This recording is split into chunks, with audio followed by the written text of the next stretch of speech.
இருந்தான் என்று வாசிக்கிறோம். அப்போ இன்னும் தொடர்ந்து வாசிப்போம். 5ஆம் வசனம். அவன் பேயாரின் குமாரனாகிய பீலேயாமை அழைத்து வரும்படி தன் சந்ததியாருக்கு தேசத்திலே நதி அருகேயுள்ள பெத்தூருக்கு ஸ்தானாபதிகளை அனுப்பி, எகிப்திலிருந்து ஒரு ஜனக்கூட்டம் வந்திருக்கிறது, அவள் பூமியின் விசாலத்தை மூடி எனக்கு எதிரே இறங்கி இருக்கிறார்கள். அப்படியே spread out throughout the எர்த்ன்றான். அப்படியே பூமியின் விசாலத்தை மூடினா அப்படியே நிறைஞ்சிருக்கிறாங்க அவங்க. அவர்கள் என்னிலும் பலவான்கள், ஆகிலும் நீர் ஆசீர்வதிக்கிறவன் ஆசீர்வதிக்கப்பட்டவன், நீர் சபிக்கிறவன் சபிக்கப்பட்டவன் என்று அறிவேன். ஆதலால் நீர் வந்து எனக்காக அந்த ஜனத்தை சபிக்க வேண்டும். அப்பொழுது ஒருவேளை நான் அவர்களை முறியடித்து அவர்களை தேசத்திலிருந்து துரத்தி விடலாம் என்று சொல்ல சொன்னான். பாருங்க, ஆசீர்வாதம் சாபம் என்கிறது அநேகர் இன்றைக்கு நம்புறதில்லை. இவன் நம்புறான் பாருங்க. அந்த காலத்தில் இருக்கிற இந்த ராஜா நம்புறான். அவன் என்ன சொல்கிறான், இந்த ஜனங்க வர்றாங்க, தேசத்தை மாடு மேய்கிற மாதிரி மேய்ஞ்சி எல்லாத்தையும் இந்த புல் சாப்பிட்ற மாதிரி சாப்பிட்டு போயிட போகிறாங்க. அவ்வளோ ஜனக்கூட்டமாக இருக்குது இது. இவர்கள் என்னிலும் பலவான்கள், ஆகிலும் நீர் ஆசீர்வதிக்கிறவன் ஆசீர்வதிக்கப்பட்டவன், நீர் சபிக்கிறவன் சபிக்கப்பட்டவன் என்று அறிவேன். அந்த காலத்தில் பாருங்கள் என்ன, ஒருத்தன் வாயின் மூலமாக ஆசீர்வாதத்தை உண்டாக்கலாம், அதே வாயின் மூலமாக இன்னொருத்தர் மேலே சாபத்தையும் உண்டாக்கலாம் என்கிற நம்பிக்கையெல்லாம் அங்கே இருக்குது. அவன் சொல்கிறான், இவன் பெரிய எக்ஸ்பர்ட்டு. பீலேயாம் என்கிறவன் வந்து சபிக்கிறதுல பெரிய எக்ஸ்பர்ட்டு. இவன் ஆசீர்வச்சா நிச்சயமாக ஆசீர்வதிக்கப்படுவார்கள், இவன் சபிச்சா நிச்சயமாக சபிக்கப்பட்டார். ஏன் இவனை கூப்பிடுறான், இவனுக்கு தெரியும் இந்த ஜனங்க வந்து ஆசீர்வதிக்கப்பட்டவர்கள். இவர்களை எப்படியா சபிச்சிட்டா, ஆசீர்வாதத்தை இல்லாமல் பண்ணிட்டா, இந்த ஆசீர்வாதம் இவர்களுக்காக கிரியை செய்யாமல் பண்ணிட்டா, எப்படியாவது இவர்களை நம்ம மேற்கொண்டலாம். அவங்கள ஜெயிக்க பண்ணுறது என்ன, ஆசீர்வாதம் தான் அவங்கள ஜெயிக்க பண்ணுகிறது. அவர்களை வல்லமை உள்ளவர்களாக நம்மெல்லாம் பார்த்து பயப்படுற அளவுக்கு அவர்களை வைத்திருக்கிறது என்ன, ஆசீர்வாதம் அவர்கள் மீது இருக்கிறது. இப்போ யாராவது ஒரு ஆளை பிடிச்சிட்டு வரணும், பிடிச்சிட்டு வந்து இவர்களை சபிக்க பண்ணணும். யாராவது ஒரு ஆள் அவருடைய ஆசீர்வாதத்தை இல்லாமல் பண்ணுவான் என்றால், அவருடைய ஆசீர்வாதத்தை ஒழித்து போடுவான் என்றால், அவருடைய ஆசீர்வாதத்தை கேன்சல் பண்ணி சாபத்தை அவர்கள் மீது அவன் வர வைப்பான் என்றால் ஜெயத்தை வாங்கிவிடலான்ற ஒரு நம்பிக்கை. எப்படியாவது ஆசீர்வாதத்தை பிடிங்கி போட்டு சாபத்தை வச்சுட்டா நம்ம அப்புறம் பார்த்துடலாம். ஒருத்தன் ஆசீர்வதிக்கப்படலன்னா அவன் எவ்வளோ பெரிய ஆளாக இருந்தாலும், அதான் கோலியாத்து பாருங்கள், அவ்வளோ பெரிய ஆளான ஆசீர்வாதம் இல்லை. தாவீது இவ்வளோண்ட ஆளான ஆசீர்வாதம் இருக்குது. அதனால தான் அவ்வளோ பெரிய ஆள் பொத்துன்னு ஒரே சின்ன கல்லில் விழுந்துட்டான். ஏன்னா ஆசீர்வாதம் இல்லை. இருக்கீங்களா? அதனால தான் எகிப்தின் பார்வோன் எகிப்தில் இருந்த இந்த அடிமைகளாகிய இஸ்ரவேல் மக்களை ஒன்றும் பண்ண முடியல. ஏன்னா அவன் மேலே ஆசீர்வாதம் இல்லை, இந்த ஜனங்க மேலே ஆசீர்வாதம் இருக்குது. இவருடைய வெற்றியெல்லாம் பார்த்தீங்கன்னா ஆசீர்வாதத்தினால் உண்டான வெற்றி. ஆசீர்வாதம் வெற்றியை தருகிறது. ஆசீர்வாதம் ஐஸ்வர்யத்தை மட்டும் தர்றதில்லை, ஆசீர்வாதம் எதை தருது, வெற்றியை தருகிறது. ஆசீர்வாதத்தை எடுத்து போட்டால் வெற்றியெல்லாம் எடுத்து போடலான்னு தெரியுது இவனுக்கு. இவங்களை ஜெயிக்கணுமா, இவங்களுடைய ஆசீர்வாதத்தை எடுத்துடணும். அப்படியாது இவங்க மேலே ஆசீர்வாதம் இல்லாமல் பண்ண வேணும். அதுக்கு பெரிய ஆள் பீலேயாம்னு பேர் போன இன்டர்நேஷ்னலி ஃபேமஸ் ஆளை பிடிக்கிறான். சரியான ஆளை பிடிப்பான்றான். பிடிச்சி கூட்டு வா, எப்படியாவது இவளை சபிக்கிற சபிகளை ஒன்றும் இல்லாமல் போயிடுனவங்க, அப்போ தான் இவளை மேற்கொள்ள முடியும்னு சொல்லி கொண்டு வருகிறான். வாசிப்போம் 7ஆம் வசனம். அப்படியே மோவாபின் மூப்பரும் மீதியான் மூப்பரும் குறி சொல்லுதலுக்குரிய கூலியை தங்கள் கையில் எடுத்துக்கொண்டு புறப்பட்டு, இதுக்கு ஃபீஸ் எல்லாம் உண்டு பாருங்கள், அதெல்லாம் கையில் எடுத்துட்டு ராஜா ஃபீஸ் கொடுத்து அனுப்புறாருன்னா சும்மா 5-10 கொடுத்து அனுப்பல, நிறைய வெள்ளி பொண்ணெலாம் கொடுத்து அனுப்பிச்சிருப்பாருன்னு நினைக்கிறேன். கையில் எடுத்துக்கொண்டு பீலேயாமிடத்தில் போய் பாலாகின் வார்த்தைகளை அவனுக்கு சொன்னார்கள். இந்த மாதிரி சொன்னார் ராஜா, வந்து நீ சபிக்கிறதுல பெரிய எக்ஸ்பர்ட்டு, ஆசீர்வச்சா ஆசீர்வாதம், சாபம் பண்ணா சாபம், அப்படிப்பட்ட ஆள் வந்து இதை கொஞ்சம் பண்ணிடும். இந்த ஆளுங்க ஆசீர்வதிக்கப்பட்ட ஆளுங்க, எங்களுக்கு பயமாக இருக்குது, வந்து இவங்களை சபிச்சிட்டீர்னா இவங்களை ஜெயித்தரலாம் எப்படியாது அப்படின்னு. அவன் அவர்களை நோக்கி, ராத்திரிக்கு இங்கே தங்கியிருங்கள், கர்த்தர் என்று சொல்லுகிறபடியே உங்களுக்கு உத்தரவு கொடுப்பேன் என்றான். அப்படியே மோவாபின் பிரபுக்கள் பீலேயாமிடத்தில் தங்கினார்கள். தேவன் பீலேயாமிடத்தில் வந்து, உன்னிடத்தில் இருக்கிற இந்த மனிதர் யார் என்றார். கர்த்தர் அவனத்தில் வந்து பேசுகிறார். யார் இந்த ஆளுங்கள்லாம் வந்திருக்காங்களே யாருன்னு கேட்குறாரு. ஆசீர்வாதத்தின் நிமித்தம் கர்த்தர் அங்கே பிஸியாக இருக்கிறார். இஸ்ரேல் மக்களுக்கு என்ன நடக்குதுன்னே தெரியல, ஆனால் கர்த்தர் வேலை செஞ்சுட்டு இருக்கிறார். அங்கே என்ன நடக்குது, பிளான் என்ன நடக்குது, அந்த ராஜா யாரை பிடிக்கிறான், எப்படிப்பட்ட எக்ஸ்பர்ட்டை பிடிச்சிருக்கான் சபிக்கிறதுக்கு, எல்லாம் கர்த்தருக்கு தெரியுது. கர்த்தர் அங்கே ஏற்கனவே வேலையை ஆரம்பிச்சிட்டார். இஸ்ரவேல் மக்களுக்கு இதெல்லாம் ஒன்றுமே தெரியாது. பாருங்கள் என்ன நடக்குதுன்னு நீங்கள் நினைக்கிறீங்க. கர்த்தர் எங்கே இருக்கிறார் சில சொல்கிறாங்க.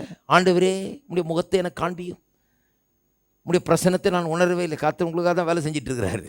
அது முதல்ல நம்ப ஆரம்பிங்க. பார்த்தா மட்டும் நம்புறதை நிறுத்துங்க. கர்த்தர் சொன்ன வார்த்தை அப்படியே செய்கிறார் பாருங்கள். கர்த்தர் வந்து இவங்கெல்லாம் நோட் பண்ணாததுக்கு முன்னாடியே அவங்களுக்காக வேலை செஞ்சுட்டு இருக்கிறார். அவன் எங்கே இருக்கிறான்னு பிடிச்சி அவனை போய் யார் இந்த ஆளுகள்லாம் கேட்குறாரு. பிறகு பாருங்கள், தேவன் பீலேயாமிடத்தில் வந்து உன்னிடத்தில் இருக்கிற இந்த மனிதர் யார் என்றார். பிலேயாம் தேவனை நோக்கி, சிப்போரின் குமாரனாகிய பாலாக் என்னும் மோவாபியன் ராஜா அவர்களை என்னிடத்தில் அனுப்பி, பூமியின் விசாலத்தை மூடுகிற ஒரு ஜனக்கூட்டம் எகிப்திலிருந்து வந்திருக்கிறது. ஆகையால் நீ வந்து எனக்காக அவர்களை சபிக்க வேண்டும். அப்பொழுது சபிக்க வேணும்னா என்ன? மார்க் பண்ண வேணும். அழிந்து போகிறதுக்காக இவங்களை மார்க் பண்ணு. வார்த்தையினாலே சாபத்தை அவர்கள் மேலே விடு, இவங்க அழிஞ்சு போகணும், அதுக்காக மார்க் பண்ணு இவங்களுங்கிறான்.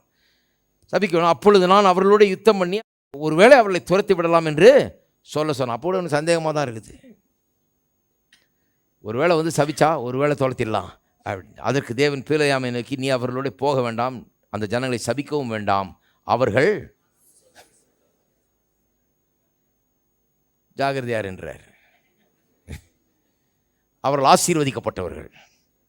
ஹலோ, இந்த பில்லி சுனியும் அது இதுன்றீங்களே, அங்கே ஏற்கனவே கர்த்தர் அங்கே இன்ஃபார்ம் பண்ணிகிட்டு இருக்கிறாரு.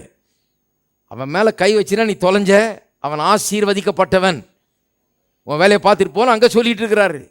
ஆனால் கிறிஸ்தவங்களுக்கு விவரம் தெரியாதனால இவங்க ஒரு மீட்டிங்காக போய், பிரதர் ஜெபம் பண்ணுங்க பிரதர், பில்லி சுனியம் பிரதர், வசியம் பண்ணிட்டாங்க பிரதர், ஏதோ பண்ணிட்டாங்க பிரதர், ஏதோ வச்சுட்டாங்க பிரதர், இதே தான் சொல்லிட்டு இருக்கிறாங்க. இவங்களுக்கு ஒன்றும் தெரியல பாருங்கள்.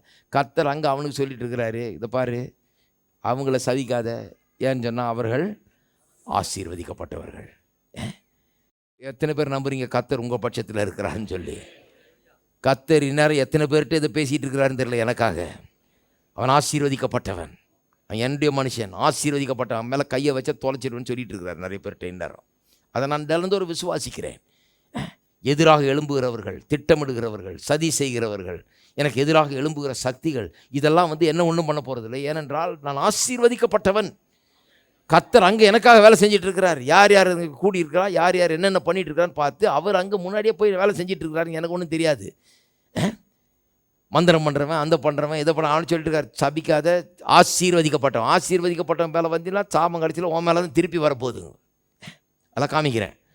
பிலேயாம் காலமே எழுந்து பாலாக்கின் பிரபுக்களை நோக்கி, நீங்கள் உங்கள் தேசத்துக்கு போய்விடுங்கள், நான் உங்களுடனே கூட வருகிறதுக்கு கர்த்தர் எனக்கு உத்தரவு கொடுக்க மாட்டோம் என்கிறார் என்று சொன்னான். அப்படியே மோவாபியருடைய பிரபுக்கள் எழுந்து பாலாகினிடத்தில் போய், பிலேயாம் எங்களோட வரமாட்டேன் என்று சொன்னான் என்றார்கள். பாலாக் மறுபடியும் அவர்களிலும் கனவான்களாகிய அதிக பிரபுக்களை அனுப்பினான். அவள் பிலேயாம் இடத்துக்கு போய் அவனை நோக்கி, சிப்போரின் குமாரனாகிய பாலாக் எங்களை அனுப்பி, நீர் என்னிடத்தில் வருகிறதுக்கு தடைபட வேண்டாம், உம்மை மிகவும் கனம் பண்ணுவேன், நீர் சொல்வதெல்லாம் செய்வேன், நீர் வந்து எனக்காக அந்த ஜனங்களை சபிக்க வேணும் என்று சொன்னார்.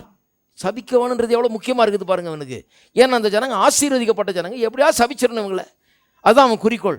எப்படியாவது அவன் சபிச்சிட்டா ஜெயித்திடலாம், எப்படியாவது ஆசீர்வாதத்தின் ஜனங்களை சாபத்தின் ஜனங்களாக மாற்று, எப்படியாவது சபிக்க வேணும் என்று சொல்லி சபிக்கு, நீர் எனக்காக அந்த ஜனங்களை சபிக்க வேணும், உண்மை மிகவும் கனம் பண்ணுவேன், நீர் சொல்வதையெல்லாம் செய்வேன் சொல்லுகிறான். பீலேயாம் பாலாக்கின் ஊழியக்காரருக்கு பிரதித்திரமாக, பாலாக் எனக்கு தன் வீடு நிறைய வெள்ளியும் பொன்னையும் தந்தாலும்.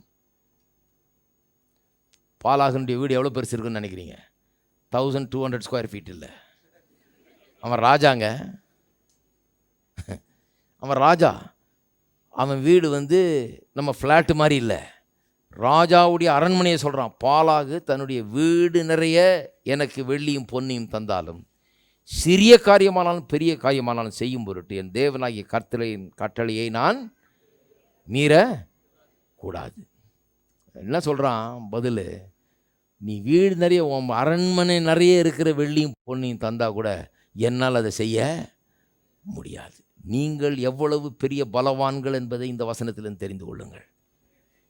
இந்த உலகத்தில் இருக்கிற அவ்வளவு பணபலமும் ஆள்பலமும் எல்லா விதமான ஆதிக்கத்தின் பலமும் எல்லா சக்திகளின் பலமும் சேர்ந்தா கூட, ராஜாக்கள் உங்களை எதிர்த்து கூடினா கூட, வல்லமை உள்ள இந்த உலகத்தில் சக்தி வாய்ந்தவர்கள் உங்களை எதிர்த்து கூடினா கூட, இந்த உலகத்தில் செல்வாக்குள்ளவர்கள் பிரபுக்கள் உங்களை எதிர்த்து யார் கூடியிருக்கிறது?